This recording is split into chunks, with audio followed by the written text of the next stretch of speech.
Récemment, pendant la frénésie de ce qui se passait en Chine, je vous ai parlé de la Zambie en passant et de l'influence qu'avait ce pays sur la Zambie, en tout cas sur beaucoup de plans. Arrivé à l'aéroport zambien, on sent immédiatement une forte présence chinoise à travers les écrits. C'est écrit en chinois, pas en anglais ou en zambien.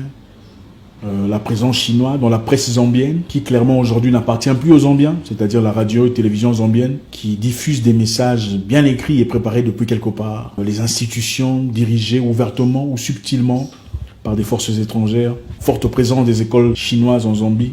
Et je vous disais combien nous sommes peu à peu en train d'être dirigés vers une direction complètement différente de ce que nous sommes. Vous savez, il n'y a pas très longtemps, un monsieur zambien marié à une chinoise partirent ensemble dans un restaurant chinois pour manger. Évidemment, vous savez, vous êtes marié à une chinoise qui veut vous montrer leur nourriture, disant « Ok, chérie, on va dans notre restaurant, déguster un peu de nos plats, tout ça. » Partis ensemble, arrivés à la porte, la gardienne a accepté la chinoise, mais a refusé de faire entrer le zambien dans le restaurant chinois. Et ça se passe à Lusaka. On accepte la chinoise, mais on refuse que le zambien entre dans le restaurant. Elle a dit, ce restaurant n'est pas pour les étrangers. Vous voyez comment on peut devenir un étranger chez soi. En fait, aujourd'hui, la Zambie est devenue une colonie chinoise, officiellement. On ne peut pas critiquer la Chine, on ne peut pas dire quoi que ce soit sur la Chine, on ne peut pas remettre les choses en question, on ne peut pas revoir les régulations, sinon on va en prison. Et ça a créé un tollé énorme, un lever de bouclier collectif contre cette histoire. À Lusaka, en Zambie, chez eux, refuser d'entrer dans un restaurant sur la terre de ses ancêtres, sous prétexte qu'il est étranger. Après avoir encore demandé une fois de plus, la femme chinoise dit clairement, la chinoise peut rentrer, mais le zambien il rentre pas. Généralement, les noirs arrivent ici, c'est pour collecter ou récupérer la nourriture pour leur boss. Donc les noirs sont évidemment des domestiques, quoi. Ils viennent pour chercher la nourriture qui a été commandée par quelqu'un d'autre. Ils attendent dehors pendant qu'on passe la commande. On récupère la nourriture pendant qu'ils sont dehors. Ils récupèrent enfin leur commande et puis partent. Mais tout ce qui est chinois ou autre chose peut rentrer sans difficulté, sans problème. Et je pense que si ça ne vous fait pas mal, je pense qu'il y a un problème. Nous avons tous besoin d'investissements venant d'ailleurs. Mais est-ce qu'on peut faire des choses pareilles en Chine? Vous pensez qu'un Zambien pourrait partir en Chine et ouvrir un restaurant où il est exclusivement accepté des Zambiens ou des Noirs et pas les Chinois? Ce serait acceptable. Je pense qu'il est temps de réfléchir comme des adultes. Et moi, je pense même quand une personne t'offre des choses, des opportunités ou une vie, ou même quand une personne te paye l'école, ça ne veut pas dire qu'il faut tout accepter venant de lui. Il ne va pas nécessairement te dire de te déshabiller devant tout le monde pour faire plaisir à la galerie, seulement parce qu'il te paye l'école. Ça ne se passe pas comme ça. Je comprends et on admire ce que la Chine essaie de faire sur le plan infrastructure. Si c'est bien ça l'objectif, on arrive au point où il faut refuser l'entrée à un Zambien dans un restaurant chinois en Zambie. Je pense qu'il y a un problème. Deuxièmement, il y a quelque chose qui m'a vraiment bouleversé, choquant.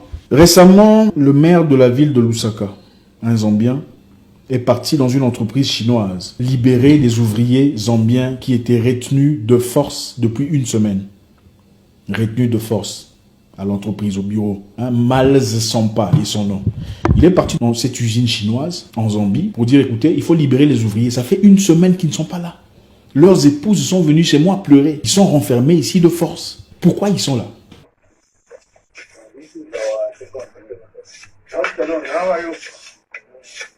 How many sleep in here? Six. No social distancing. And it comes.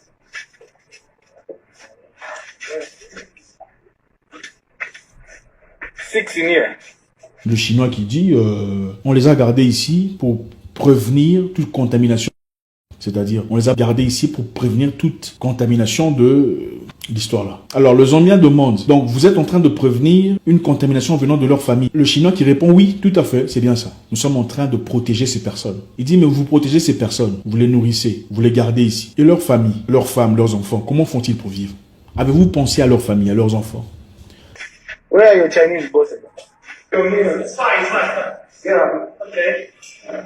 My name is Mausa Malaya Osaka. Okay.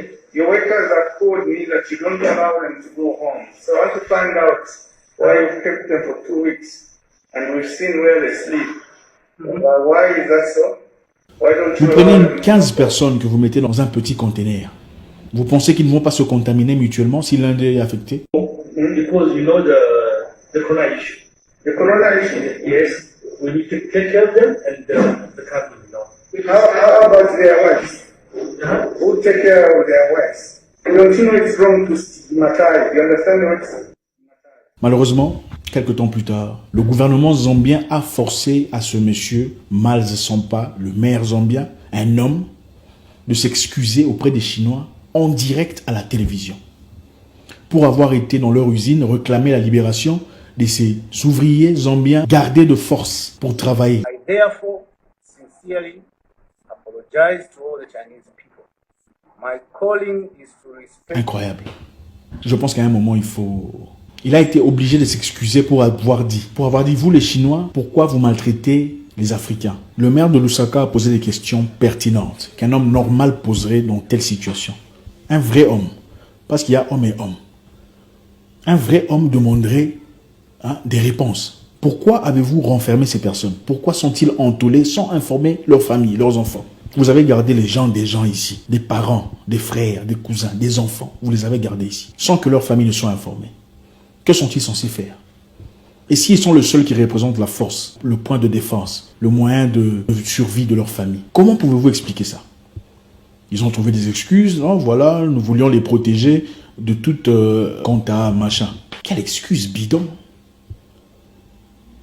Quelque temps après avoir été assez brave pour exprimer ses sentiments les plus profonds, il a malheureusement été obligé par ses supérieurs de s'excuser à la télévision.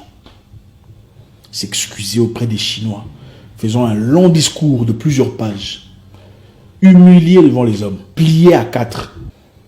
Ce monsieur ne faisait que son travail. Son travail est de s'assurer que personne ne soit renfermé de force, ségrégué, entôlé, emprisonné, sans son accord, et sans que sa famille ne soit informée. C'est tout ce qu'il a fait.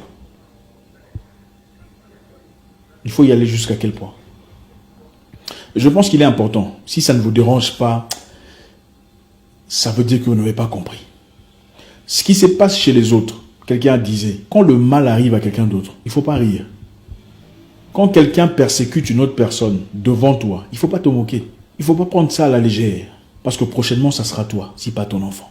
Et je pense qu'il est important que nous soyons informés, que nous comprenions. Comment ridiculiser un homme politique à ce point-là? Par contre, en Chine, quand les États-Unis accusaient ce qui se passait en Chine contre les Noirs, qu'est-ce que le ministre des Affaires étrangères chinois a dit? Il ne s'est pas excusé. Il n'est pas passé à la télé pour dire « je suis désolé pour ce que subissent les Africains en Chine ». Il est passé à la télé pour dire que l'Amérique arrête de s'impliquer dans des problèmes internes de la Chine. C'est ce qu'il a dit. Il n'a pas dit « nous sommes désolés parce qu'il s'est passé ». Les attaques ont été sporadiques venant de gens que nous ne contrôlons pas. Il aurait bien pu dire ça. Pour essayer de diminuer la tension, il aurait bien pu dire « oui, il y a eu des gens attaqués, mais nous ne pouvons pas savoir avec précision à partir de quel point ils ont été attaqués ». Mais il a dit que l'Amérique arrête de s'ingérer dans les histoires personnelles de la Chine. Il ne s'est pas excusé. Comment voulez-vous qu'on nous respecte?